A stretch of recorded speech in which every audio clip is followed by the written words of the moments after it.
Welcome back to my YouTube channel baby step tutorials. आज हम SEBI के second paper BFM के module 1 का जो फर्स्ट यूनिट है उसका पार्ट बी स्टार्ट करने जा रहे हैं। ठीक है, लास्ट टाइम हमने फिल इन द ब्लैंक्स का जो था वो पढ़ लिया था। आज हम पढ़ेंगे foreign exchange dealing room operations. ठीक है, फॉरेन एक्सचेंज में जैसे आपका जो फ्रंट है या जो आपके ऑथराइज डीलिंग ब्रांचेस हैं उन सब की उनके वर्किंग से रिलेटेड है। ठीक है, और इसमें क्या है ना, आपको ये बताएगा जैसे फॉरेन एक्सचेंज डीलिंग रूम करता क्या है, इसके ऑपरेशंस क्या होते हैं। एक तो ये जो आपस में ब्रांचेस होती हैं, सर्विसेज ब्रांचेस, उनकी रिक्वायरमेंट को पूरा करता है ताकि अगर कस्टमर ने कुछ डिमांड किया है या कुछ सेल और बाय करना है या कुछ कॉन्ट्रैक्ट बनाना है, एलसीज बनानी है, तो ये उन सब आपस में मतलब बीच में मीडिएटर का काम करता है। एंड देन क्या होता है, अगर आपको फॉरेन करेंसी कोई परचेज करनी है, फॉरेन करेंसी बाय करनी है या फिर आपको सेल करना है या कुछ वो भी है, तो ये सब काम जो है ना वो सब ये करता है। ये नॉस्ट्रो अकाउंट्स को भी मैनेज करता है। आप देखिए, नॉस्ट्रो वॉस्ट्रो क्या होता है।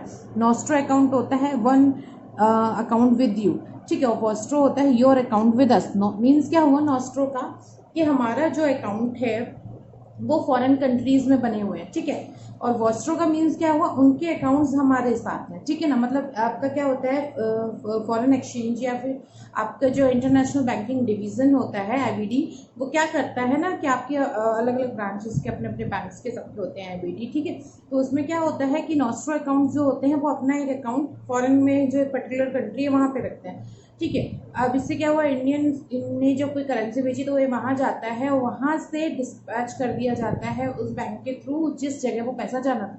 वॉस्ट्रो में क्या होता है, मान लीजिए किसी को फॉरेन से पैसा इंडिया भेजना है। ठीक है, अब ऐसा तो है नहीं कि डायरेक्ट अकाउंट में भेज दिया। वो क्या करते हैं, जब वो पैसा भेजते हैं तो पहले उसी वॉस्ट्रो अकाउंट में जाता है जो उसका होता है, उसके बाद वो पैसा जो अकाउंट है उसमें डिस्पैच या डिस्ट्रीब्यूट कर देते हैं। ठीक है ना, तो वो चीज़ होती है नॉस्ट्रो वॉस्ट्रो। अब देखिए ये क्या होता है, प्रॉफिट सेंटर और बैंक के लिए होता है। ठीक है, इसका जो सेपरेट होता है profit centre for bank, it act as a separate profit centre for bank and institution. ठीक है ना, मतलब अलग से प्रॉफिट सेंटर की तरह काम करता है बैंक और इंस्टीट्यूशन के लिए। ठीक है ना, अब देखिए हम देखते हैं मेन डीलिंग हम देखेंगे आराम से। अब इसमें क्या दे रखा है, देखिए, a dealer has to maintain two position, fund position and currency position. ठीक है, ये लाइन मेन है कि एक डीलर को जो है ना दो पोजीशन मेंटेन करनी है। एक फंड पोजीशन है, दूसरी कौन सी, करेंसी पोजीशन। अब देखिए फंड पोजीशन कौन सी होती है, ये जो आपका देखिए फंड्स ही आपको क्लियर हो रहा है कि जो आपके फंड्स मार्केट में है उनका जो इनफ्लो और आउटफ्लो है, मतलब क्या हुआ, जो पैसा आ रहा है और जो पैसा यहाँ से बाहर जा रहा है, तो इनफ्लो आउटफ्लो जो फंड्स का है वो जो पोजीशन है या जो वो मैनेज करने का काम है वो ये करता है। वो डीलर्स ये होते हैं जो फंड पोजीशन को होल्ड करते हैं। ठीक है, अगर कुछ भी मिसमैच होता है तो open rate interest risk generate हो जाता है। देखिए, any mismatch in the receivable and payable will throw open interest rate risk. ठीक है, अब वो पॉसिबल का होता है, ओवरड्राफ्ट इंटरेस्ट होता है, किसमें होता है, नॉस्ट्रो अकाउंट में। नॉस्ट्रो अकाउंट कौन सा होता है, योर अकाउंट विद अस। ठीक है ना, उनके अकाउंट जो हमारे साथ होते हैं। ठीक है ना, ये आपको बहुत इजी रहेगा। नो, ठीक है, अब इसमें क्या हुआ ना, मिसमैच हो गया। ठीक है, मतलब आपका जैसे मान लीजिए आपका कुछ पैसा आया और जो पैसा गया उसके जो रेट ऑफ रिस्क है, रेट है, उनमें कुछ मिसमैच हुआ ना तो वो इंटरेस्ट रेट रिस्क जनरेट कर देता है, जिससे ओवरड्राफ्ट इंटरेस्ट जो नॉस्ट्रो अकाउंट है उनमें वो सिचुएशन अकर्ड हो जाती है। ठीक है ना, अब करेंसी पोजीशन क्या है, इट डील्स विद द ओवरब्रॉट और ओवरलोड पोजीशन। ठीक है ना, मीन्स क्या हुआ, आपने बहुत ज़्यादा पैसा खरीद लिया। मीन्स देखिए ऐसे समझ सकते हैं कि एग्जाम्पल लीजिए कि आपने आज 1 मिलियन पाउंड खरीद लिया या $1 मिलियन परचेज कर लिया। ठीक है, आपको था कि हाँ कस्टमर्स आज हमसे इंडियन करेंसी में इतने रुपए की डिमांड कर सकते हैं। ठीक है, आपने खरीद लिया $1 मिलियन। ठीक है, अब उसमें क्या हुआ, आपसे लोगों ने आज कोई डिमांड नहीं की। अब आपने $1 मिलियन परचेज करके रखा हुआ है और आप उसको यूटिलाइज नहीं कर पा रहे, ये ओवरब्रॉट की होगी ना।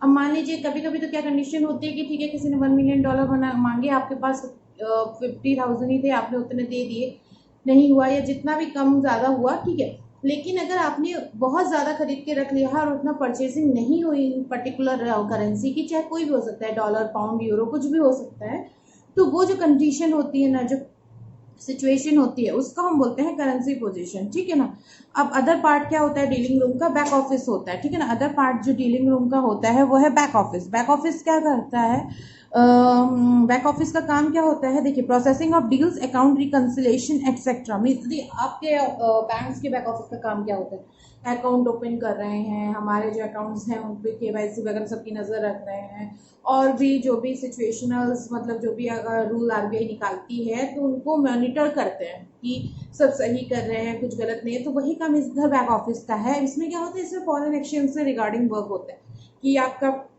फेडाई रूल्स के हिसाब से सारा काम हो रहा है। फेरा पहले था तो फेरा के थ्रू हो रहा है, फेमा के थ्रू काम हो रहा है या नहीं हो रहा है।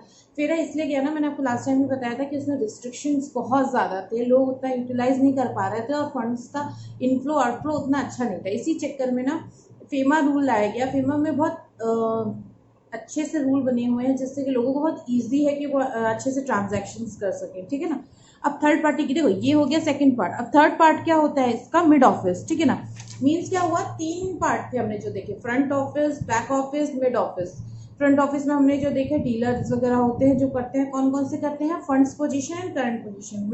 बैक ऑफिस हमने देख लिया जो अकाउंट रिकंसिलेशन या डील्स वगैरह को प्रोसेस करते हैं, ठीक है।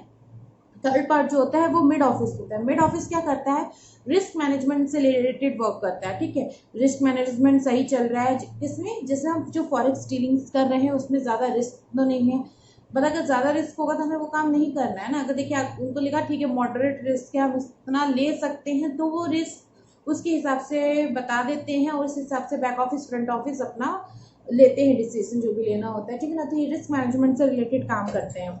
उसके बाद क्या होता है, हाँ इनका ये भी काम होता है कि अगर कोई रिस्क को न्यूट्रलाइज किया जा सकता है, कम किया जा सकता है, तो ये उसको भी देखते हैं कि कम और ज़्यादा हो सके, ठीक है। अब कौन सा है नेक्स्ट, अब देखिए major risk in focus by dealing room. कौन कौन से होते हैं, ऑपरेशनल रिस्क, डीलिंग रूम में जो डील होती हैं जो रिस्क हैं कौन से होते हैं, ऑपरेशनल रिस्क। ऑपरेशनल रिस्क कौन से होते हैं, जो ह्यूमन एरर से हो रहे हैं, टेक्निकल फॉल्ट से हो रहे हैं, इंफ्रास्ट्रक्चर की वजह से हो रहा है। मीन्स जो है ना, जो मैन मेड अकर्ड और रिस्क होते हैं ना, वो ऑपरेशनल रिस्क होते हैं, ठीक है ना। आपका इंफ्रास्ट्रक्चर पूरा है, इंटरनेट सर्विस बंद, मान लीजिए डीलिंग चल रही है, इंटरनेट सर्विस बंद हो गई, फ़ोन कॉल कनेक्ट नहीं हो पा रहा है, या फ़ोन कॉल बीच में कट गया, या फिर ह्यूमन एरर्स की वजह से हो गया कि हमें कुछ प्राइस और बोलना था, हमने कुछ और बोल दिया। कैसे होता है ना, आपको भी पता है फॉरेन एक्सचेंज में डीलिंग कितनी होती है कि हाँ उन्होंने फ़ोन किया, उन्होंने बोला कि ठीक है 1 मिलियन यूरो या 1 मिलियन डॉलर, तो वो कहते हैं बाय और सेल, तो आप बोलोगे बाय, फिर वो बोलते हैं इतना प्राइस, आप नेगोशिएट करते हो, आप एकदम से उस प्राइस पे एग्री नहीं कर जाते हो। आप उन्होंने बोला जैसे मान लीजिए 100 रुपीज़ ऐसे करके या $100 ऐसे करके कुछ बोला, आप कहोगे नहीं, जैसे मान लीजिए ऐसे नहीं होता है नॉर्मली, अभी जो रेट चल रहा होता है उससे थोड़ा सा ऊपर नीचे होता है। तो जैसे मान लीजिए 70 चल रहा था, उन्होंने बोला 70, बोलेंगे नहीं 69 पॉइंट समथिंग ऐसे करके बोला। अब उन्होंने जैसे बोला, उनके नेगोशिएबल सामने वाली पार्टी को भी बैठा, उन्होंने कहा यस ओके डील कन्फर्म, बंद, फोन कट गया। तो ऐसे होता है। तो इसमें क्या होता है, ह्यूमन एरर हो सकती है ना, हमसे गलत निकल जाए, और ये फोन कॉल्स रिकॉर्ड होते हैं, तो आप इसको बाद में मना नहीं कर सकते, नहीं नहीं हमें परचेज नहीं करना, हमने गलत बोल दिया ना, सब वही रहता है, ठीक है। टेक्निकल फॉल्ट हो सकती है, वही है इंटरनेट वगैरह ब्रेकडाउन, ठीक है। हम नेक्स्ट देखते हैं हमारा क्या है नेक्स्ट टॉपिक जो है। नेक्स्ट हमें जो दे रखा है एक्सचेंज रेट। एक्सचेंज रेट क्या हुआ, मान लीजिए जब आप परचेज करने जा रहे थे 70 रुपीज़ था, पर जब तक आपने डिसीजन लेके उसके परचेजिंग पे पहुंचे, आपने फ़ोन करा या आपने कनेक्ट किया सामने वाली पार्टी से किसी भी तरीके से, कोई भी मेथड यूज़ करके, ठीक है, तो उसमें क्या हुआ ना, आपका फ्लक्चुएट कर गया उतनी देर में रेट, ठीक है ना। और उस फ्लक्चुएशन में क्या होना, रेट घट भी सकते हैं बढ़ भी सकते हैं। अब देखिए घटे तो आपको फायदा, पर अगर आप परचेज करने जा रहे हो और अगर आप घट गए जब आप बेचने जा रहे हो तो आपको लॉस है। तो वही चीज़ें दोनों साइड में वाइस वर्सा है, ठीक है। तो फ्लक्चुएशन इन एक्सचेंज रेट की वजह से भी ये एक रिस्क भी होता है, एक्सचेंज रेट रिस्क, ठीक है। नेक्स्ट क्या है, क्रेडिट रिस्क। क्रेडिट रिस्क क्या होते हैं, मान लीजिए आपने कुछ आपने बोला कि ठीक है मैं जैसे आपका फॉरवर्ड का होता है ना कि मैं 1 महीने या 2 महीने बाद ये परचेज करूंगा, फॉरवर्ड का लगा लूँ, मेरा डीलिंग इतने दिनों में होगी या फंड्स ट्रांसफर हम इतने दिनों में करेंगे, ठीक है। अब क्या हुआ, जो आपकी काउंटर पार्टी थी जिसको आपको फंड्स पे करने थे, वो किसी भी वजह से, चाहे खुद अनविलिंगनेस है, चाहे वो पे नहीं कर सकते, जो भी रीज़न रहा हो, तो क्या हुआ, ये क्रेडिट रिस्क हो गया ना। हम हमने तो उस डीलिंग के हिसाब से थोड़ा बहुत काम कर दिया या पूरा काम कर दिया जैसा भी डील हुआ था, अब फंड्स नहीं पहुंच पा रहे क्योंकि पार्टी उस कंडीशन में नहीं है या नहीं करना चाहती, जो भी रीज़न हो, तो वो किस में आएगा, क्रेडिट रिस्क में आएगा ना, ठीक है। अब नेक्स्ट क्या है, लिक्विडिटी रिस्क। लिक्विडिटी रिस्क में क्या होता है कि आपका जो असेट्स हैं बैंक में, उसको आप बैंक से बहुत फास्टर रेट में ड्रेन कर रहे हो अपने जो डीलिंग वगैरह की वजह से। तो आपका जो, जैसे मान लीजिए आपकी सेविंग अकाउंट्स के फंड्स हैं, एफडीज के फंड्स हैं, और वो बहुत जल्दी जल्दी खत्म हो रहा है, तो ये लिक्विडिटी रिस्क हो जाता है ना। आपको लिक्विड की इतनी ज़रूरत है कि आप बार बार अपना फंड्स बैंक से असेट्स जो होते हैं वो निकाल रहे हो, तो फिर लिक्विडिटी के फॉर्म में वो बढ़ रहा है, लेकिन बैंक में आपके असेट्स कम हो रहे हैं और आप उसको यूज़ कर रहे हो, तो लिक्विडिटी रिस्क में आ जाता है ना। समझ रहे हैं ना। जैसे देखिए नए तरीके से समझाते हैं। मान लीजिए आपकी जो लाइबिलिटीज़ हैं, जैसे मान लीजिए आपका इंफ्रास्ट्रक्चर है या कोई चीज़ ऐसी है जो आपने मतलब इस तरीके से ले रखी है कि वो आपके लिए लाइबिलिटी है, ठीक है। आपके कोई भी अकाउंट्स हैं, आपने फॉरेक्स डीलिंग कोई की है, उसमें आपकी जो लाइबिलिटीज़ हैं उनको कंप्लीट करने के लिए, उनको पूरा करने के लिए कि वो लाइबिलिटीज़ खत्म हो जाएं, अगर आप अपने एसेट्स का लगातार उपयोग कर रहे हैं जिसकी वजह से आपका एसेट्स खत्म होने को आ गए हैं और आपकी लाइबिलिटी अभी फिनिश नहीं हो रही है, तो वो लिक्विडिटी रिस्क हो जाता है, ठीक है ना। ये चीज़ है। गैप रिस्क और इंटरेस्ट रेट रिस्क क्या होता है। अब देखिए गैप रिस्क क्या होता है, अगर आपने मिसमैच आ रहा है, ठीक है ना। अभी हमने पीछे देखा था इंटरेस्ट रेट रिस्क, मैंने बताया था ना कि क्या हुआ कि आपने जो परचेजिंग की, ठीक है, और उसके बाद जो सेल ने प्लेस लिया आपका, उसमें बहुत वैल्यू में मिसमैच आ रहा है, ठीक है। अब उसमें क्या हुआ, आपके एसेट्स और लायबिलिटी के बीच में मिसमैच आएगा। इसकी वजह से मान लीजिए आपने कोई चीज़ महंगी खरीदी और सस्ती बेची, तो आपका उसमें रेट में आया ना, तो आपके एसेट्स तो कम हो गए, लायबिलिटीज बढ़ गई उसकी वजह से। तो वो चीज़ जो होता है वो गैप रिस्क कहलाता है, या फिर उसको आप इंटरेस्ट रेट रिस्क बोलते हो, ठीक है। इंपॉर्टेंट है ये चीज़, ये टॉपिक इंपॉर्टेंट। एक्चुअली इसमें जो मैं रिस्क पढ़ा रही हूँ ना, ये आपके पूरे यूनिट के इसमें तो यूज़ होना ही है। आगे आप जो मॉड्यूल्स पढ़ोगे ना उसमें भी बहुत आएंगे, तो अब ये रिस्क बहुत ध्यान से पढ़ लेना, क्योंकि थोड़ा सा डेफिनेशन में ऊपर नीचे होता है, पर डेफिनेशन लगभग सारी सेम ही है, ठीक है।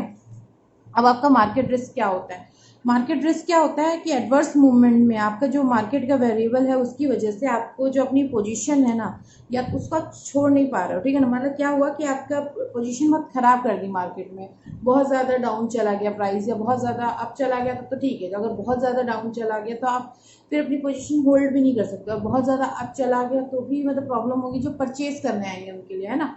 तो वो चीज़ है, मार्केट रिस्क भी रहता है इसमें कि एकदम से एडवर्स मूवमेंट, प्राइस कम, मतलब आपने बहुत महंगा खरीदा कोई चीज़, आप उसको चाह रहे हो कि आप सेल कर दो और एकदम से प्राइस बहुत ज़्यादा डाउन हो जाए, तो वो चीज़ होती है। शेयर मार्केट्स में भी होता है, वही चीज़ है।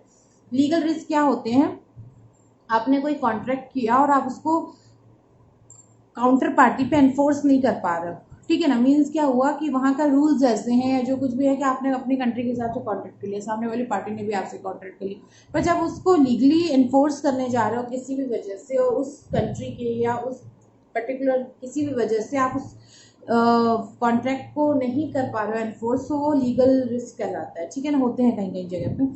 सिस्टम रिस्क क्या होता है। अब सिस्टम रिस्क मैंने बताया कि कभी कभी बैंक फेल हो गया। अभी देखिए आपने देखा था न्यूज़ में काफ़ी दिन चला था एक बैंक का कि लोग सड़क पे आ गए थे, तो वो जैसे बैंक फेल हो गया, ठीक है।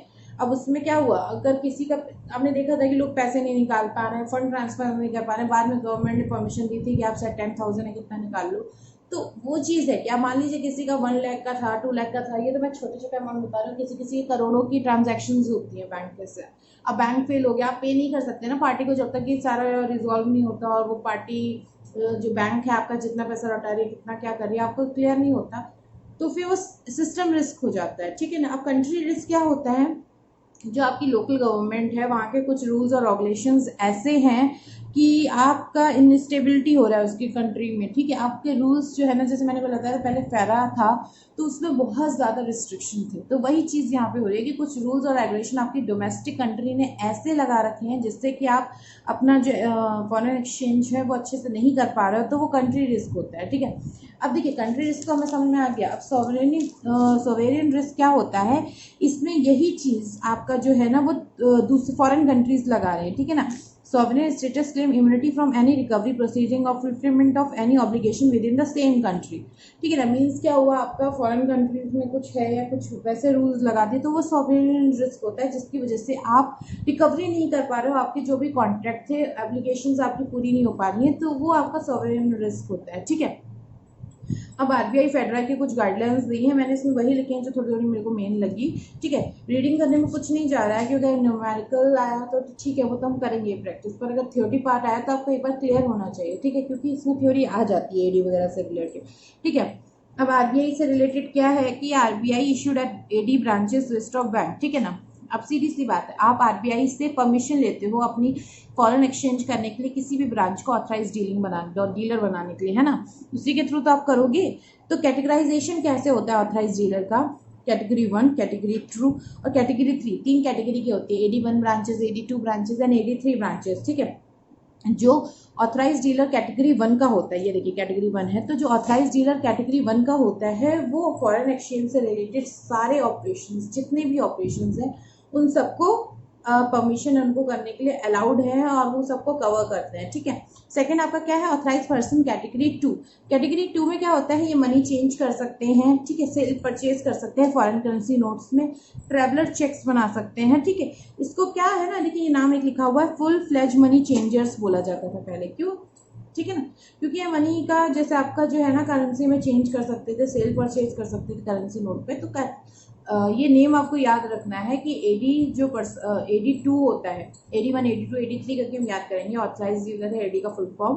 तो ऑथराइज डीलर जो 2 होता है उसका एक सेकंड नेम भी है जिसको हम बोलते हैं फुल फ्लेज्ड मनी चेंजर्स। ठीक है, नाउ AD3 क्या है? अब AD3 में आपका क्या है?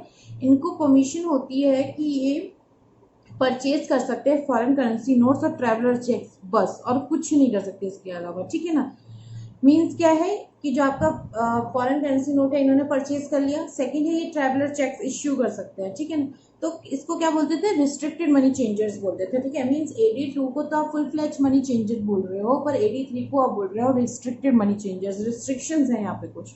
ठीक है ना, अब देखिए नेक्स्ट फेडाई में क्या है? ऑल कुछ रूल्स इनके भी दे रखे हैं कि all export bills to be allowed standard transit period 25 days as prescribed for the purpose of allowing concessional interest rate. ठीक है, मीन्स क्या हुआ कि जो आपके एक्सपोर्ट बिल हैं इनको ट्रांजिट करने के लिए आपका जो पीरियड होता है वो 25 डेज का होता है। देखिए ये इंपॉर्टेंट है, मैं अभी बता रही हूँ क्योंकि ये पूछता है पेपर में कि आप ये काम कर रहे हो तो ये कितने दिन में अलाउड होता है, या आपने ये चीज़ की और इतने दिन का हुआ तो इसका एक्सटेंडेड पीरियड आप कितना कर सकते हो। इस टाइप के क्वेश्चंस पेपर में आते हैं। 1 नंबर का आता है क्वेश्चन। देखिए आपको भी पता है CIB में सारे क्वेश्चन लगभग एक नंबर के होते हैं। ठीक है, तो आपको ऐसे ही करना है, 50 मार्क्स का कोई क्वेश्चन नहीं होता है। ठीक है ना, तो आपको ऐसे ही करना है कि आपको जब याद करना है कि जैसे क्या हुआ, एक्सपोर्ट बिल को स्टैंडर्ड ट्रांजिट पीरियड में कितने दिन के लिए अलाउड होता है? 25 डेज के लिए होता है। ठीक है ना, नेक्स्ट आपका क्या दे रखा है देखते हैं। चलिए नेक्स्ट दे रखा है कि जो कैलकुलेशन होता है नॉमिनल ड्यू डेट वो छोड़ दीजिए। अब देखिए साइड बिल क्या होता है? Instant payment of bill. ठीक है, इसमें क्या होता है? जैसे ही आपको ये बिल प्रेजेंट होता है आपको इंस्टेंट पेमेंट करनी है।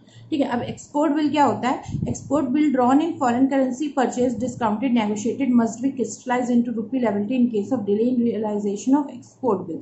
ठीक है, मीन्स क्या हुआ कि आपका कोई एक्सपोर्ट बिल है जो कि फॉरेन करेंसी में करेंसी में परचेज हुआ है, चाहे डिस्काउंट हुआ चाहे नेगोशिएट हुआ है, तो उसको आप रूपी लायबिलिटी में तुरंत कर दोगे अगर जो आपका एक्सपोर्ट बिल है उसको रियलाइजेशन करने में टाइम लग रहा है। किस वजह से? फॉरेन करेंसी की वजह से या कुछ नॉर्म्स की वजह से टाइम लग रहा है, तो आप उसको एज अ रूपी लायबिलिटी में कन्वर्ट कर दोगे। ठीक है, इतना इंपॉर्टेंट लाइन नहीं है तो इस पर इतना फोकस नहीं करेंगे।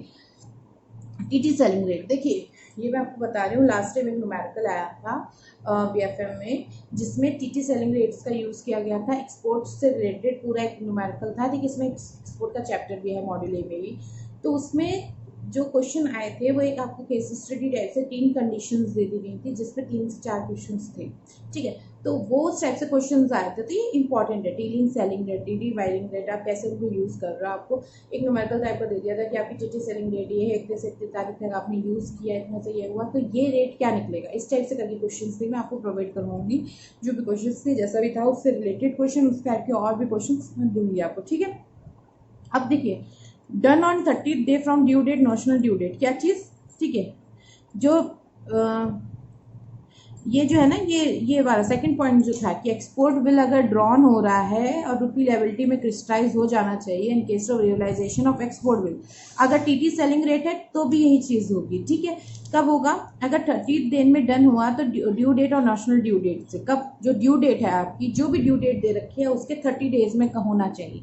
यही मैंने बोला था ना आपका कि आपको ये पता होना चाहिए कि ड्यू डेट से कितने दिनों में होना है और कब आपको ट्रांजिट करना है, तो वो सब चीज़ें आपको याद करनी है। तो इसमें क्या होता है कि आपको ड्यू डेट से 30 दिन में आपको रियलाइज करना है उसको। ठीक है, crystallization date vary from bank to bank and customer to customer etc but cannot exceed 60 days। ठीक है ना, मीन्स क्या हुआ, अगर आपको कोई बिल मिला है और आपको इसको क्रिस्टलाइज करना है तो जो भी आपका टाइमिंग है वो अदर बैंक, एक बैंक से दूसरे बैंक में डिफर कर रहा है, बट 60 डेज से ज़्यादा नहीं जाना चाहिए, एक्सीड नहीं करना है आपको। कस्टमर टू कस्टमर हो चाहे बैंक टू बैंक हो, 60 डेज से ज़्यादा आप उसको एक्सीड नहीं कर सकते। ठीक है, तो ये एक पॉइंट हुआ, ये एक पॉइंट हुआ। ठीक है, तो हमारे ये 2 पॉइंट्स हुए। ठीक है ना, 1 पॉइंट हुआ, सेकंड पॉइंट हुआ, एक में 30 डेज का था, एक में 60 डेज का है।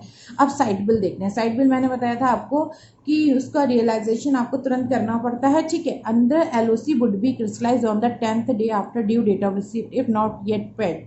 ठीक है, मीन्स क्या हुआ, ये इंस्टेंट पेमेंट होती है, पर किसी भी वजह से अगर आपने इस बिल को होल्ड में किया है, नहीं पे कर रहे हो, आप उसको रियलाइज नहीं कर रहे हो, कोई भी रीज़न हो, चाहे आप उसको, आप मान लीजिए फ्रॉड का आपको डर है तो आप उसको चेकिंग कर रहे हो, रीचेक कर रहे हो, वैलिडेट कर रहे हो, तो भी आपको उसको 10th डे में पे करना होता है, जो आपकी किस डेट से ड्यू डेट होती है रिसिप्ट की। ठीक है ना, मतलब जब उन्होंने आपको नेगोशिएशन के लिए या आपको मतलब डिस्काउंट करने के लिए शो किया है, उसके 10th डे में आपको उसको करना पड़ता है, ड्यू डेट जो भी है रिसीप्ट की। ठीक है, अब all forward contracts must be definite amount with specific delivery date. ठीक है ना, मीन्स क्या हुआ कि आप जितने भी फॉरवर्ड कॉन्ट्रैक्ट बनाते हैं ना, उसमें आपको एक स्पेसिफाइड अमाउंट देना पड़ता है कि हाँ इतना अमाउंट तो है ही। ठीक है, और वो भी कब, स्पेसिफिक डिलीवरी डेट पे। ठीक है, आपको एक स्पेसिफिक डिलीवरी डेट देनी ही पड़ती है फॉरवर्ड कॉन्ट्रैक्ट्स में, मस्ट है। अगर आप नहीं देंगे तो फिर कोई डेट नहीं बचती, कभी भी वो हो सकता है, वो बहुत लीगली बहुत प्रॉब्लम करता है, तो इसलिए आपको स्पेसिफाई करनी पड़ती है कोई भी डिलीवरी डेट। ठीक है ना, नेक्स्ट क्या है, optional period can be specified by customer but it is an any case delivery period under the option contract shall not exceed beyond 1 month. ठीक है ना, मीन्स क्या हुआ, आपने डिलीवरी डेट एक दी, पर आपको एक ऑप्शनल डेट भी दिया जाता है, बाई चांस किसी भी रीजन से आप उस डिलीवरी डेट में नहीं कर पा रहे हैं, तो वो ऑप्शनल डेट आप कस्टमर खुद ही चूज करता है, स्पेसिफाई करता है, लेकिन वो किसी भी कंडीशन में 1 मंथ से ऊपर नहीं जानी चाहिए। ठीक है, all such contract must state the start and end date. ठीक है, ये भी मैंने बताया था आपको कि आपको एक स्टार्ट और एंड डेट दी जाती है, तो मैं वही बता रही थी कि जब वो न्यूमेरिकल आया था पेपर में, तो उसमें भी स्टार्ट और एंड डेट दी गई थी आपको। देखिए उसमें ऐसे था, एक ही क्वेश्चन में 3 पार्ट बनाए गए थे। एक पार्ट में TT selling rate, TT buying rate का यूज़ हुआ था, एक में एक्सपोर्ट रेट का यूज़ हुआ था, और एक में ऐसे बिल्स का यूज़ करके करा गया था। ठीक है ना, इस टाइप से हुए थे। ठीक है, नेक्स्ट देखते हैं हम हमारा कैंसिलेशन ऑफ फॉरवर्ड कॉन्ट्रैक्ट्स। ठीक है, कैंसिलेशन ऑफ फॉरवर्ड कॉन्ट्रैक्ट्स, इसमें क्या होता है कि अगर आपके कॉन्ट्रैक्ट्स हैं मैच्योर्ड हो गए हैं या फिर अभी तक पिकअप नहीं हो, तो वो ऑटोमेटिकली कैंसल्ड हो जाते हैं। कब, 7th वर्किंग डे में आफ्टर द मैच्योरिटी डेट। ठीक है, मीन्स क्या हुआ, फॉरवर्ड कॉन्ट्रैक्ट है, आपने उसको मैच्योर नहीं किया या पिकअप नहीं किया, जो भी हुआ, तो 7th वर्किंग डे के बाद ऑटोमेटिकली कॉन्ट्रैक्ट कैंसिल हो जाता है। मैंने बहुत इंपॉर्टेंट है। ठीक है, all cancellation shall be at bank opposite TT rate, TT selling rate for purchase contract and TT buying rate for sale contract. ठीक है ना, मीन्स क्या हुआ कि जो भी कैंसिलेशन होगा वो बैंक के अपोजिट TT रेट्स के होगा। ठीक है, बैंक की जो TT रेट्स वगैरह डिफाइन होंगी, किसमें, अगर TT सेलिंग रेट यूज होगा अगर आप परचेज कर रहे हो कॉन्ट्रैक्ट। ठीक है, मीन्स बैंक की जो सेलिंग रेट्स हैं जिसपे बैंक बेच रहा है उस पर आप परचेज करोगे, और अगर आप सेल कर रहे हो तो बैंक की जो बाइंग रेट्स हैं उस पर आप करोगे। ठीक है, अगर कैंसिलेशन हो रहा है इस तरीके से। ठीक है, in the event of delay in payment of interbank foreign currency funds, interest at 2% above the prime rate of currency specified bank shall be paid by the seller bank। देखिए ये परसेंटेज है ना, ये आपको चेक करते रहना पड़ेगा time to time, क्योंकि चेंज हो सकता है। ठीक है ना, तो मीन्स क्या हुआ कि अगर आपने जो इंटरबैंक फॉरेन करेंसी फंड्स में करना था और आपने नहीं किया स्पेसिफाइड डेट से, वो ड्यू हो गया, तो 2% का इंटरेस्ट रेट आपको पे करना पड़ता है उसके ऊपर। ठीक है, event of delay in payment of rupee settlement funds, interest for delayed payment period at 2% above the, वही मैंने जो चीज़ बताई कि अगर आपका सेटलमेंट हो रहा है रुपी में और आपने उसमें कोई डिले कर दिया, जो मेवॉर रेट चल रही है ना, उसका 2% आपको पे करना पड़ता है। ठीक है ना, एक्स्ट्रा उसके ऊपर मेवॉर का जो है। ठीक है, पर डे के हिसाब से, तभी हम लोग बोलते हैं कि फॉरेन करेंसी की डीलिंग तुरंत करनी चाहिए, कि सोचिए इतना बड़ा अमाउंट होता है, अगर आप $2 का भी कर रहे हो तो इंडियन करेंसी में तो वो बढ़ ही जाता है। ठीक है ना, और currency to be quoted as per unit foreign currency is equal to INR। ठीक है, अब इसमें क्या हुआ नेक्स्ट देखते हैं। FEDAI also purchase code of conduct for forex dealers. ठीक है, ये तो नॉर्मल है, इतना इंपॉर्टेंट नहीं है कुछ भी। ठीक है, अब देखिए RBI की गाइडलाइंस आ गई, ये हम पार्ट 2 में करेंगे, पार्ट 3 सॉरी मैं इसका प्रोवाइड कराऊंगी। ठीक है, इसके बाद मैं आपको न्यूमेरिकल्स का भी पोर्शन कराऊंगी। ठीक है, क्योंकि BFM का फर्स्ट यूनिट बहुत बड़ा है तो उसमें टाइम लगेगा, मुझे काफ़ी पार्ट्स में करके आपको कराना पड़ेगा। ठीक है, तो thank you so much for watching this video. और अगर कोई सजेशन है, कोई क्वेश्चन है तो आप मेरे को कमेंट सेक्शन में पूछ सकते हो। Thank you so much.